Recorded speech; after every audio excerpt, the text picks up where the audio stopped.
जंगल में एक छोटा रैकून और उसकी माँ थे। समुद्र तट, केकड़े, समुद्री पक्षी। रैकून बाहर की दुनिया के लिए उत्सुक था। जैसे ही वह भागने लगा, माँ ने उसे रोक लिया। माँ उसके लिए रास्ता देख रही थी। एक समुद्र तट पर रैकून माँ रुक गई और उसे पीछे न आने के लिए डांटा। उसने रेत पर एक सीप खोदी और उसे खाने के लिए दी। फिर मुड़कर और सीप खोदने लगी।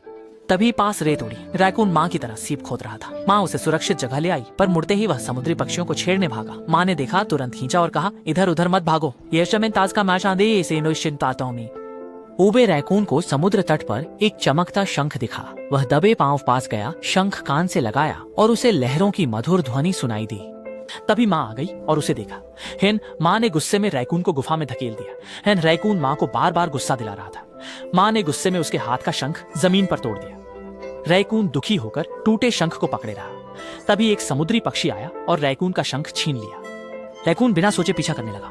दौड़ते दौड़ते उसके सामने समुद्री पक्षियों का झुंड आ गया। रैकून ने ऐसा नजारा पहले कभी नहीं देखा था। वह खुशी से हंस पड़ा।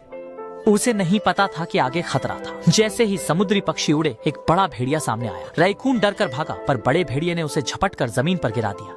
जैसे ही भेड़िया रैकून को खाने वाला था, रैकून माँ समय पर आ पहुंची। उसने भेड़िए को गिराया, रैकून को उठाया और पेड़ पर चढ़ गई। घायल बच्चे को देखकर माँ ने रैकून को सख्ती से डांटा। माँ ने अपनी आंख की ओर इशारा किया, जिसका मतलब था कि भेड़िए ने उसकी आंख नोच ली थी। इस बार रैकून को भी अपनी गलती का एहसास हुआ और वह शर्मिंदा होकर एक कोने में दुबक गया। माँ ने रैकून को डांटने के बाद नरम पड़कर अपना सिर घुमाया। उस दिन वे पेड़ पर बहुत देर तक रुके रहे। देखते ही देखते कई साल बीत गए। रैकून भी माँ बन गई और उसका अपना बेटा था। बेटा बचपन में खुद से कहीं ज्यादा शरारती था और उसे बाहर की हर चीज में बहुत दिलचस्पी थी। जैसे ही वे बाहर भागने वाला था, माँ ने उसे खींच लिया। रैकून अपने बेटे को लेकर समुद्र तट पर खाना ढूंढने आई।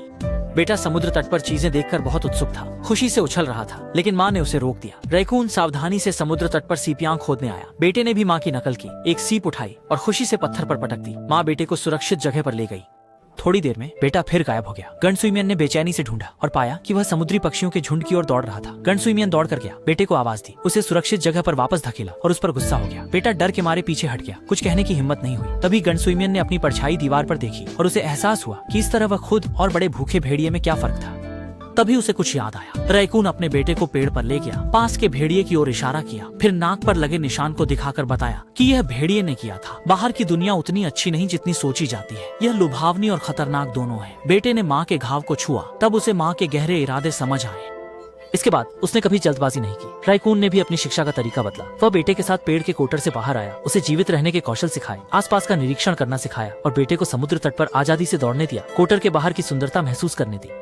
और उसने अपने बचपन का सबसे प्यारा शंख बेटे को दिया और वे खुशी से एक साथ सिमट गए। माँ ने बेटे में अपने बचपन की कमी पूरी की। माँ हमेशा दुनिया में सबसे ज्यादा प्यार करने वाली होती है। माँ, मैं तुमसे प्यार करती हूँ, पर मैं तुम नहीं बनूंगी।